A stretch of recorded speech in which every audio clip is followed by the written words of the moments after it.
Hello everyone, my name is Clay and welcome to Terminally Nerdy's Indie Impressions, the show where I take a look at independent, non-AAA, and niche titles, giving you my quick first impressions after at least 2 hours of playtime. Today, we're going to be looking at a game that was announced during the Nintendo Indie Showcase, specifically as coming out on Switch, PS4, and Xbox in May of 2020. However, the developers kind of surprised everybody, including myself, by by releasing it on the Epic Gaming Store the day it was announced, and that game is called SuperMash. Now, the premise of this game and what the trailer kind of presents is a game that makes games. Clearly, the entire premise of this is to smash two genres together, like for example, stealth and action-adventure, to create a wholly unique experience. The game uses procedural generation to do this, combining sprites, music, levels, all sorts of weird stuff, and kind of shoves it all together and makes something special out of it. Visually, the game is kind of a mess, to be honest, at times. If you're watching right now, you'll see that there's kind of like the Sims hub area, and we'll get into what that's all about in a minute. And then you go into the mashing machine, the game, you create your two genres, and then it shoves a bunch of different sprites, a bunch of different items, a bunch of different enemy types, a level, and it kind of shoves it all together and creates this wholly unique thing that you can then play. Essentially, it's minigame creation. It's procedural minigames. However, some of the mashing is kind of janky. A good example of this was I got bored when I was still playing it prior to doing this video, and I decided to mash up shoot 'em up and action-adventure. And action-adventure is very much the Zelda likes, so stuff like Link to the Past and stuff would be action-adventure as far as this game is concerned.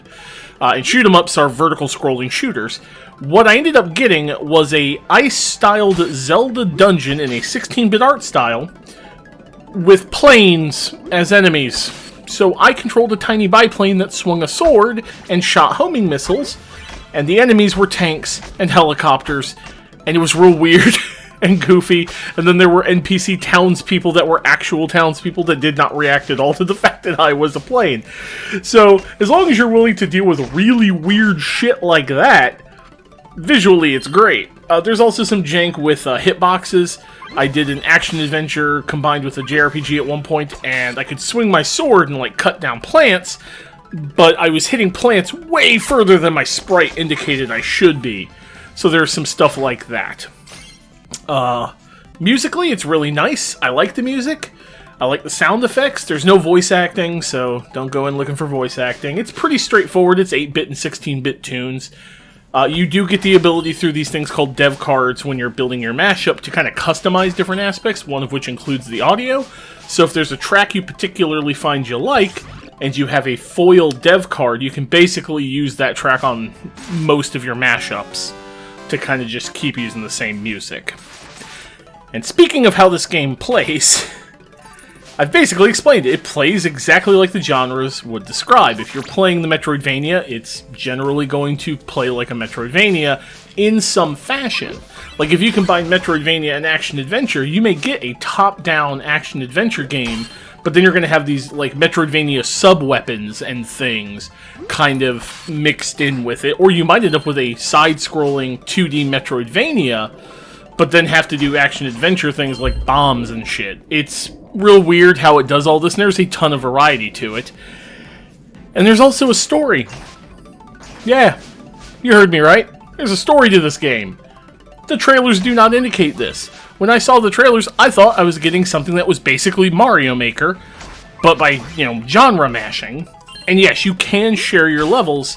In fact, the one level I beat you'll see in this video, you'll see the code. If you enter that code, when you play the game, you can actually play that exact same level in that layout. So if you want an easy way to get, I guess, the Firestone, I believe is what I got in that, you can do that.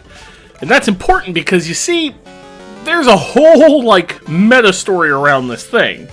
You're playing a pair of siblings who own a retro game store, and they're out game hunting at the start of the game. The boy, I want to say his name is Tomo. I always think of him as T. He sees another kid who kind of wants like an old school Game Boy. Kid's parents can't get it for him, so he gives the kid his old Game Boy. which makes the kid happy, and the people running the garage sale where they're game hunting, and if you've ever been retro game hunting, you know how real that shit is, they just hand him a big box full of stuff in like, thank you and appreciation for being a nice guy. And when they get back to the store, they find a weird console with 2 cartridge slots on it, and a pile of cartridges that they can't get to work. Their buddy, who hangs out at the game store, figures out that you put in the 2 cartridges, and that's kind of what spurs on the whole mashing thing. Then the story sorts of becomes these 2 kids trying to save the store because the store is going to get closed down, while also uncovering the mystery of the machine. And eventually there's this journal that shows up, and this journal from the box kind of shows that every single one of the genres has these prime items, and if you collect all the prime items, something will happen. And I'm not going to spoil what happens, but it's kind of neat. And so there's all this conceit and stuff built around the entire concept of putting the 2 genres together. Now, to be perfectly honest, there are some other stuff I don't like. Some of the mashups will get arbitrary time limits. It seems to be between 5 and 10 minutes, depending on the difficulty setting that you pick. I do not like arbitrary time limits at all. They bother me, and they make me stressed out, because now I'm like, oh shit, I got like 5 minutes to find this item. And there were instances where the time limits I actually kept losing, because I would keep running out of time, wandering around trying to sort out where the one enemy I need to kill is, or the object I need to collect is, or the person I'm supposed to rescue. And also, I'm not a huge fan of minigames, and that's really what this is. This is procedurally generated miniature games. Not minigames in the sense of like WarioWare, but like mini games. After a while, you kind of get the hang of what you're seeing. The objectives keep being roughly the same, and I sort of ran out of it. But at the same time, I think this is a fantastic game. And the reason I think it's fantastic is because there is nothing like this out there right now. This is a wholly unique thing, and it is awesome. Now, whether you want to get it on the Epic Game Store right now, or you want to wait until it comes out on Steam and on all the other platforms in May, is up to you. Personally, I think it's worth picking up. I've had a ton of fun playing it, but, I understand that it's kind of, samey after a while. I believe it is $25 on the Epic Game Store. Let me check real quick, because I'm a professional. Yeah, it's $25 on the Epic Game Store, and I'm assuming it's going to be the same price globally, so. But if you like what you're seeing, this is what SuperMash is. Play it, share your levels, and hey, if you have this game and you make a level and you want me to mess with it, leave in the comments the actual level code and I'll give it a try. Maybe I'll even record some of the fan levels that are sent there. So if you've got any levels you want me to see me put in the comments, if I get enough of them, maybe I'll throw together a video of me attempting all this, or maybe I'll stream it sometime. As always, thanks for watching, and remember, stay nerdy. Hey there, I just want to say thank you for watching this video, and a special thank you to all my patrons who are listed over there on the right hand of the screen.